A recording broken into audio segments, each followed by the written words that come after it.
Pradesh, Telangana, rest of South India, bringing you all the action, all that you need to know, all that you want to know. The energy of Maximum City is infectious. I bring in that energy in our news coverage from financial capital Mumbai. Covering from the southernmost part of India over the last 23 years, I bring in-depth and 360-degree coverage from the Dravidian heartland. The land of Mishti is also known for its bitter politics. I have seen much water flow under the Howrah Bridge, covering Bengal in all its vivid colors.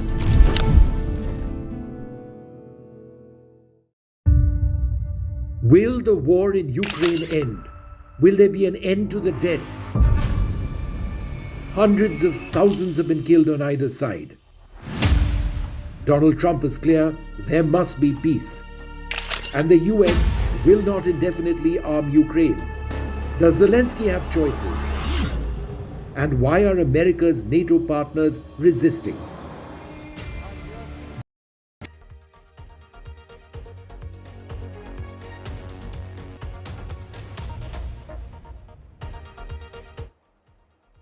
A very good morning. You're watching NDTV World. I'm Divya Vadva. We have a whole lot lined up for you, including while US and Russia are planned to meet in Saudi Arabia over the conflict in Ukraine, while the UK Prime Minister offers troops for Ukraine's peacekeeping. That and a whole lot more on the show this morning. But first, the headlines.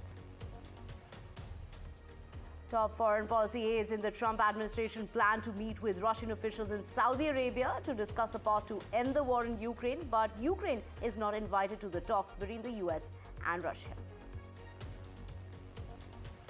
French President Emmanuel Macron is set to host an emergency summit today with key European leaders to discuss the Ukraine war.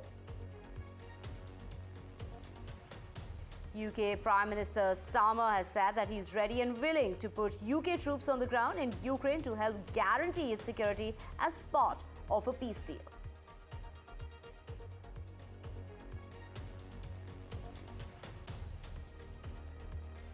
Strong tremors felt in the national capital and adjoining areas, and this is an earthquake that's been measured 4 on the Richter scale with a depth of 5 kilometers.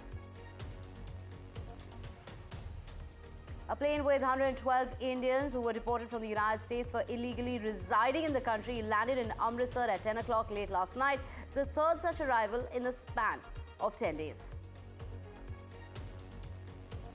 Billionaire Elon Musk has said that his XAI's artificial intelligence chatbot and ChatGPT challenger Grok 3 will be released today.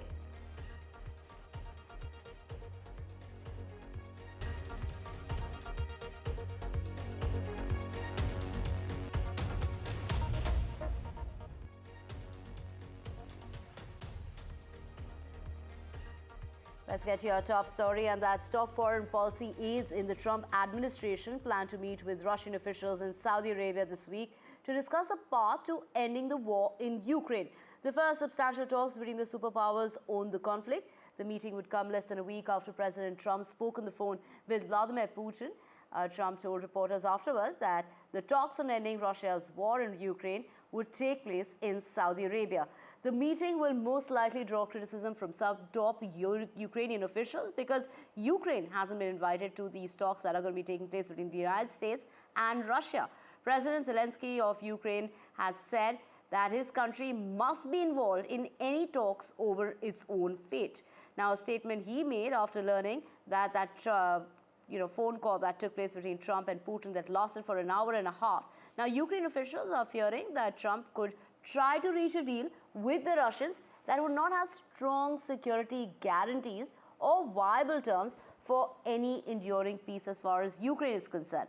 Some reports have also suggested that Kiev has not been invited, and that is what's really going to cause some trouble. Meanwhile, Ukraine's president and first lady have arrived in Abu Dhabi for an official visit. They were welcomed by the UAE Minister of State for International Cooperation. The key agenda would be securing the release of more Ukrainians held in Russian captivity. Switching tracks now, French President Emmanuel Macron is set to host an emergency summit on Monday with key European leaders to discuss the Ukraine war. This comes after the United States officials suggested Europe may be left out of any talks on ending the conflict. Attendees will be including the UK Prime Minister Starmer, as well as German Chancellor Olaf Scholz and NATO Secretary General Mark Rutte and EU Commission President Ursula von der Leyen, and also Washington's recent moves, including a call between the President of the United States and the leader of Russia, Vladimir Putin, that has really raised concerns as far as the allies in Europe are concerned. So the meeting aims to shape Europe's response to the evolving stance that the United States is taking now on Ukraine. Le président de la République réunira les principaux pays européens demain pour demain, une sûr. discussion Vous portant confirmez pour des discussions portant sur la sécurité européenne. Mais ce sont des discussions qui n'ont pas attendu, si je puis dire, ni ce week-end, ni les déclarations des uns et des autres, puisque je vous dis que mercredi dernier encore, les Européens étaient à Paris. Mais là, je comprends pas. C'est une réunion très And UK Prime Minister Starmer has said that he's ready and willing to put UK troops on the ground in Ukraine to help guarantee its security as part of, this is going to be part of that peace deal. Writing in the Daily Telegraph, Starmer has said securing a lasting peace in Ukraine was essential if we are to deter Putin from further aggression in the future. Before attending that emergency summit with European leaders in Paris on Monday, he also went on to say that he was prepared to contribute to security guarantees to Ukraine by putting their own troops on the ground if necessary. To know more on this, we have Spencer Critchley, journalist and author, joining us from California. Thank you so much for speaking with us. Well, the UK Prime Minister will be sending troops on the ground at a time when the United States is attempting to put an end to the war. What does this really indicate in terms of how the United States is going to perceive this move? It's just so disturbing to me. Donald Trump, in his second administration, is busy dismantling democracy here at home in the United States, at the same time as he's dismantling our alliances across the world, including our most important alliances with NATO and with Britain and the European Union. It's aside from the moral questions, which should be all too obvious, and it's so disappointing that they're not top of mind for virtually all Americans. There's the pragmatic value of morality. This is something I often emphasize when I talk about international relations. There's this myth that you can be a real politician where you're just focused on economic issues and your, power and your own nation's political self-interest. And ultimately, aside from the moral questions, I just think it's stupid and self-defeating. The United States is the most powerful country in the history of the world, not just because it has the biggest economy or the largest military. That'll only get us so far. It's because people know that for the most part, they can trust the United States to at least try to do the right thing. We don't always get it right. But the United States has a good reputation for actually having values that it tries to live by. And Donald Trump is reducing us to the level of gangster thugs like Vladimir Putin, for example, who he is eager to negotiate with, and his version of negotiation appears to be surrender by announcing in advance that his administration thinks the Russian position on their invasion and deliberate targeting of Ukrainians and civilians and kidnapping of children, et cetera, they think they're starting with the Russian position, announcing that they think that these marauders seem to have a good position that they apparently will take to the Ukrainians. It's as I say, it's both immoral, but also suicidally stupid, in my opinion. And I'm sorry that I'm speaking in such strong language, but I honestly think these times call for it.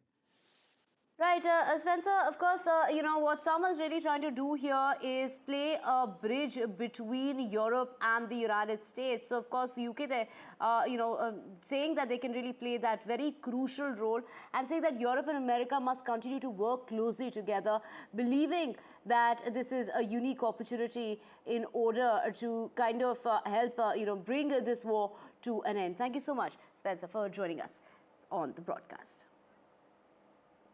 Israel's Prime Minister has said that he's working to make United States President Donald Trump's plan to remove and resettle Gaza's population a reality. Benjamin Netanyahu said that he was cooperating with the United States on a common strategy for the Palestinian territory after meeting with U.S. Secretary of State Marco Rubio in Jerusalem on Sunday. The talks come after U.S. President Donald Trump proposed a U.S. takeover as far as the takeover of Gaza and the removal of 2 million Palestinians there to neighboring countries. The president's also been very bold about his view of what the future for Gaza should be. Not the same tired ideas of the past, but something that's new, bold, and something that frankly took courage and vision in order to outline. And it may have shocked and surprised many, but what cannot continue is the same cycle where we repeat over and over again and wind up in the exact same place. Related to that, the president's been very clear. Hamas cannot continue as a military or government force. And frankly, as long as it stands as a force that can govern or as a force that can administer or as a force that can threaten by use of violence, peace becomes impossible. They must be eliminated. It must be eradicated.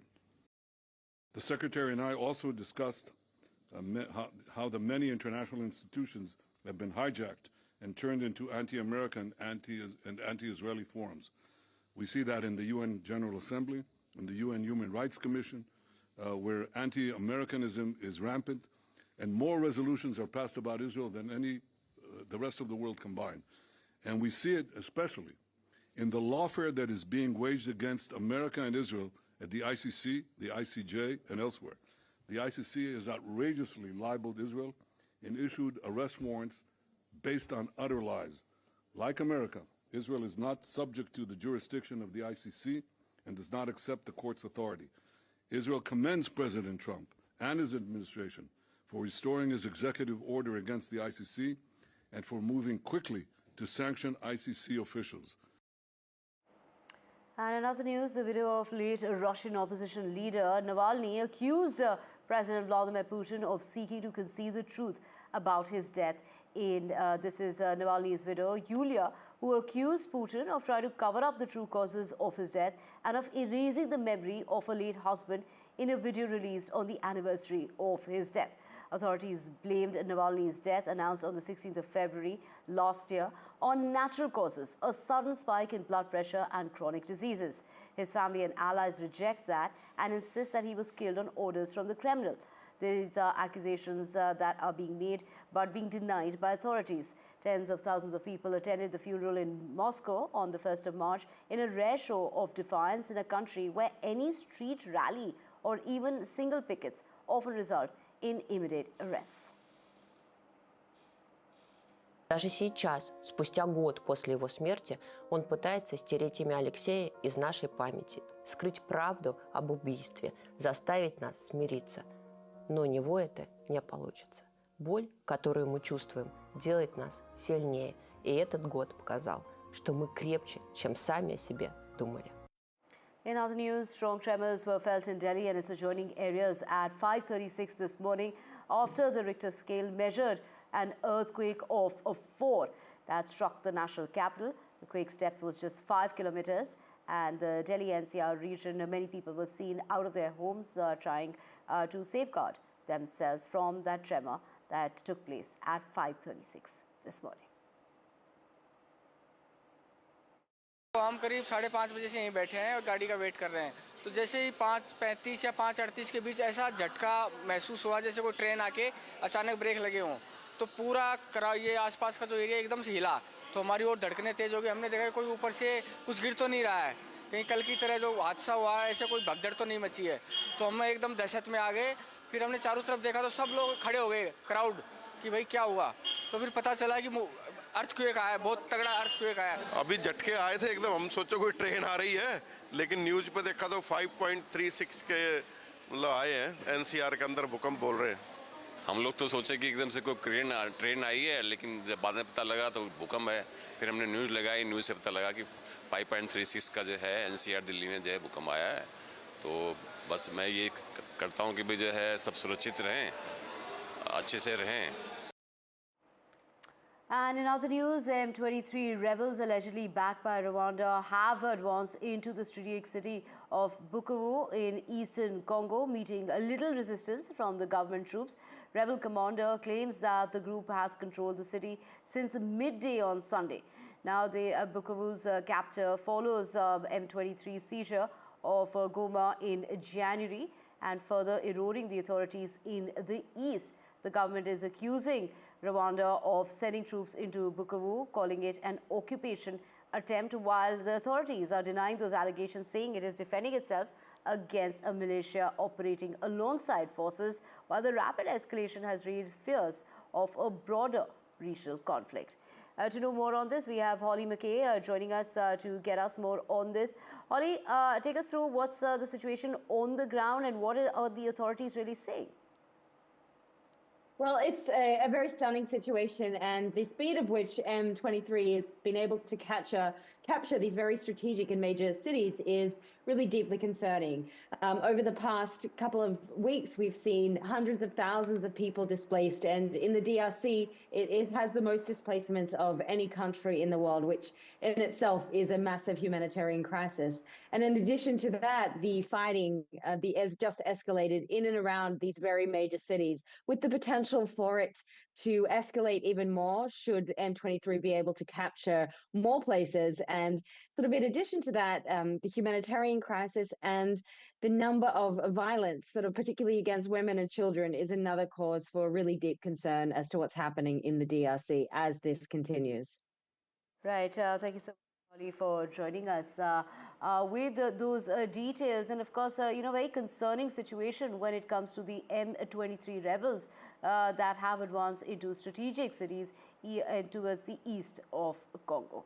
Moving on now, let's just also get you External Affairs Minister S. Jaishankar, who met with Bangladesh's Foreign Affairs Advisor on Sunday to discuss bilateral relations between the two countries. He met with Foreign Affairs Advisor Mohammad Tawheed Hussain of the interim government of Bangladesh. The conversation was focused on bilateral relationships. That is what the minister has put out in a message on social media site X. The Bay of Bengal Initiative for Multi-Sectoral Technical and Economic Cooperation includes 7 countries. That's Bangladesh, India, Sri Lanka, Thailand, Myanmar, Bhutan, as well as Nepal. Bangladesh will be the next chair of the summit, which is coming up, which will be taking place in Bangkok from the 2nd of April to the 4th of April this year. The officials who have met on the matter, the sidelines of the Indian Ocean Conference in Oman, is part of the efforts to prevent further strains in bilateral ties between India and Bangladesh. And with that, we're slipping into a very short break. Back on the other side with a whole lot more.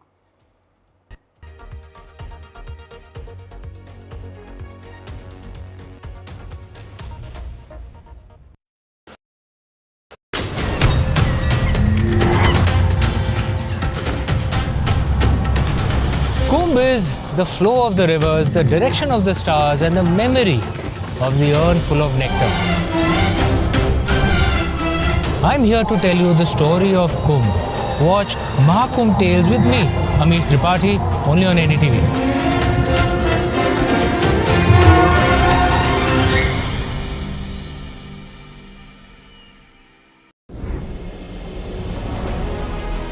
As India accelerates its growth towards self-reliance, India Inc. is leading the charge. From market dominance to manufacturing, from AI breakthroughs to disruptive innovations, India is setting the roadmap for a Viksit Bharat. Join us as top minds from different fields come together at the NDTV Profit Conclave 2025, the blueprint for Viksit Bharat, February 18th, 10 a.m. onwards.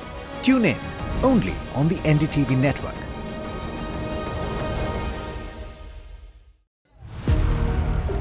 Big Budget Day. Big newsmakers on NDTV.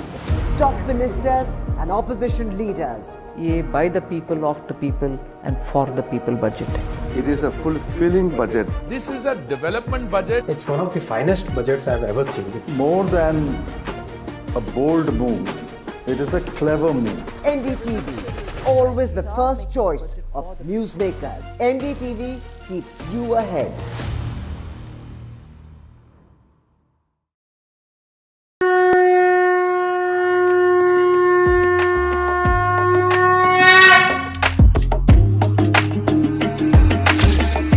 Mahakumbh, the festival of faith. the world's biggest spiritual festival, the Divine Dip at the Spiritual Sangam, a sacred confluence of faith, culture and heritage. NDTV's mega coverage of the Mega Fest. NDTV at Mahakumbh 2025.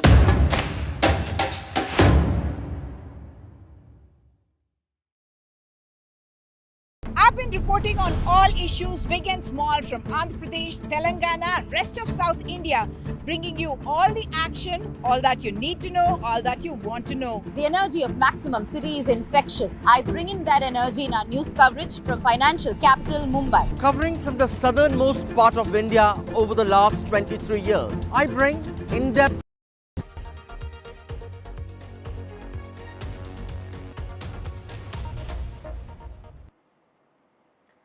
Welcome back. Now let's get to the very latest of that plane with 112 Indians who were deported from the United States for illegally residing in the country landed in Amritsar at about 10 o'clock at night on Sunday.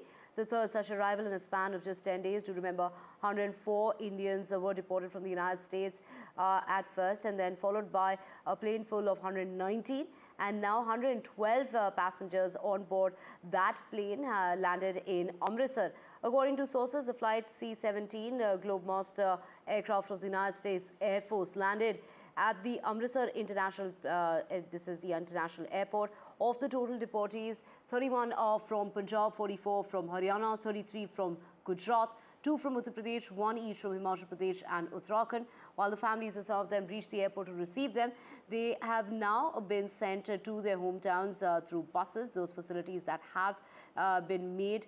Now, of course, they are going to be looking into the completion of all kind of formalities and also arrangements that had been made in order to transport the deportees back to their destinations.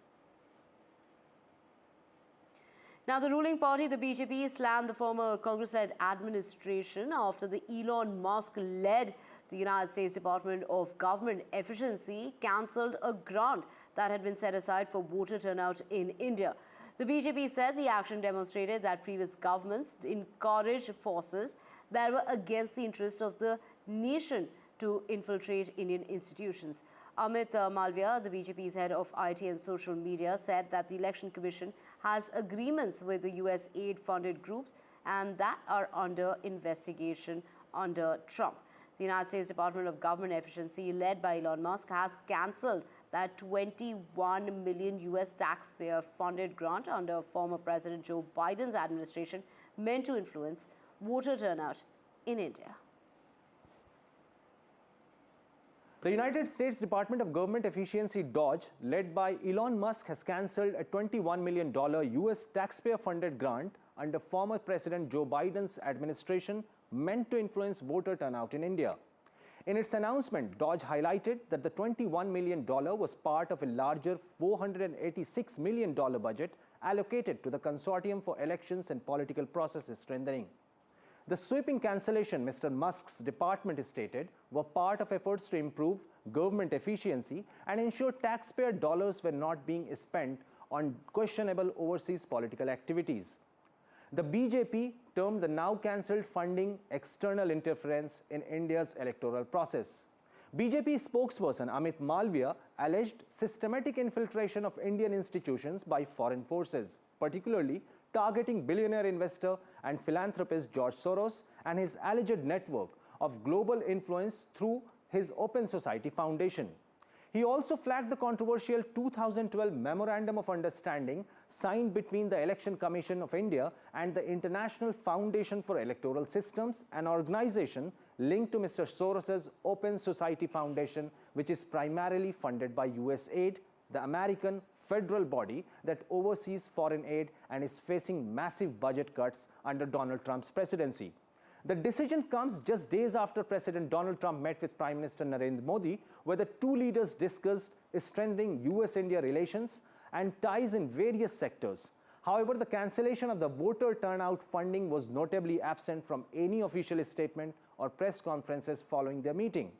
Other significant aid cuts announced by DOGE include $10 million for voluntary medical male circumcision in Mozambique, $14 million for social cohesion initiatives in Mali, $1.5 million for voter confidence programs in Liberia, and $47 million for improving learning outcomes in Asia.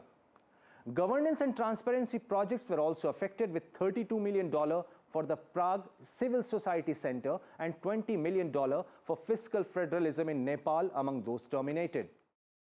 Thank you, Ghazali, for getting us all those details. And now switching tracks, the billionaire Elon Musk has said that his XAI's chatbot and ChatGPT challenger Grok 3 would be released with a live demo that's going to be taking place at 8 p.m. Pacific time earlier this week. Of course, we do know this is going to be taking place today, but Musk had said that Grok 3 was in the final stages of development and would be released in a matter of a week or two, but now it's going to be released today. Now let's just get you the latest as far as the 2024-25 FIS Frisky World Cup season ended with a historic moment. That's taken place as Zhu Atkin and Li Fangshu shared the women's halfpipe crystal globe. Li secured her first World Cup victory, edging Atkin into second place. And of course, meanwhile, Alex Ferreira continued his dominance, winning back-to-back crystal globes and securing the third of his career. And it was double Olympic champion Gu, who won 3 of the 5 World Cups this season, missed the final 2 events. Atkin and Li finished 5 points ahead of Gu, becoming the first athletes to share the prestigious season title. And let's just get you the latest as far as the BAFTA awards are concerned. And it was the Brutalist that won big at the 2025 BAFTA Film Awards, taking home 4 prizes. Conclave, which led nominations with 12 nods, won Best Film, Outstanding British Film, Best Adapted Screenplay and Best Editing Director, and said that the film reflects today's crisis of democracy. Now, we're talking about this is, of course, in regard to the selection that was made as far as the thriller Conclave and the period drama The Brutalist. So with that won big time, and also it also won the Best Actor Award for Adrian Brody. And with that, we're stepping into a very, very short break. Thank you so much for watching NDTV World.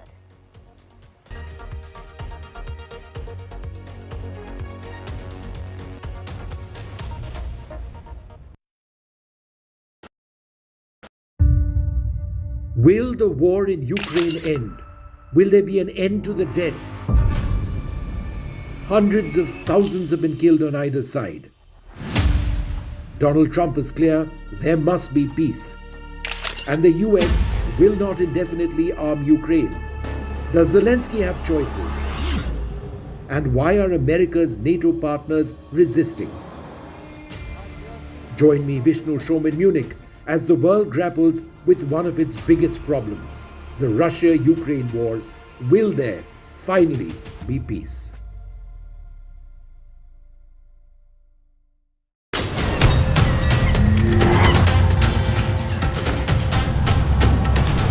Kumbh is the flow of the rivers, the direction of the stars, and the memory of the urn full of nectar.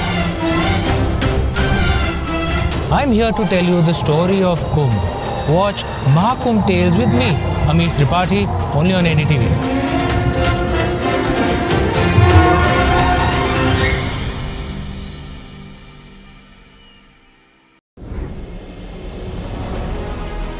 As India accelerates its growth towards self-reliance, India Inc. is leading the charge. From market dominance to manufacturing, from AI breakthroughs to disruptive innovations, India is setting the roadmap for a Viksit Bharat. Join us as top minds from different fields come together at the NDTV Profit Conclave 2025, the blueprint for Viksit Bharat, February 18th, 10 a.m. onwards. Tune in only on the NDTV network.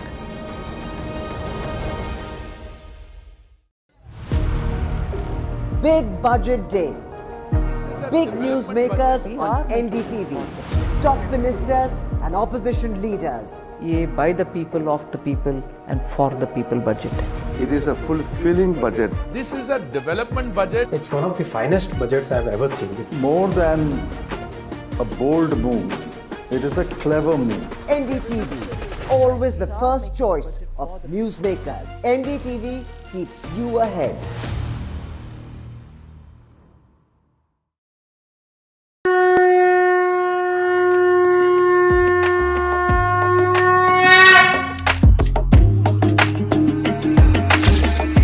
Mahakumbh, the festival of faith, the world's biggest spiritual festival, the divine dip at the spiritual sangam,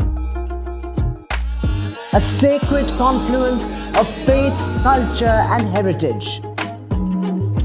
NDTV's mega coverage of the Mega Fest.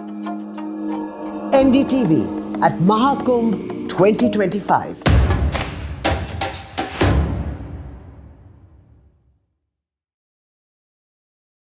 I've been reporting on all issues big and small from Andhra Pradesh, Telangana, rest of South India, bringing you all the action, all that you need to know, all that you want to know. The energy of Maximum City is infectious. I bring in that energy in our news coverage from financial capital Mumbai. Covering from the southernmost part of India over the last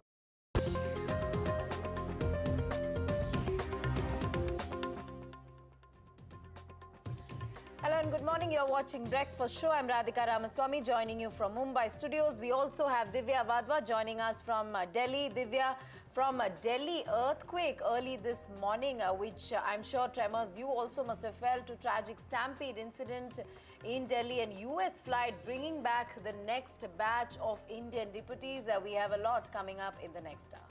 That's right, Radhika. A batch of 4 deportees that took off on that first flight, followed by 119, and now 112 deportees are back here in Amritsar. They've been sent to their final destinations. We'll get you all the details also of that earthquake that rocked Delhi at 5:36 this morning. And Radhika, to answer your question, yes, definitely, I did feel the tremors like most people here in the national capital. But first, let's get you the headlines.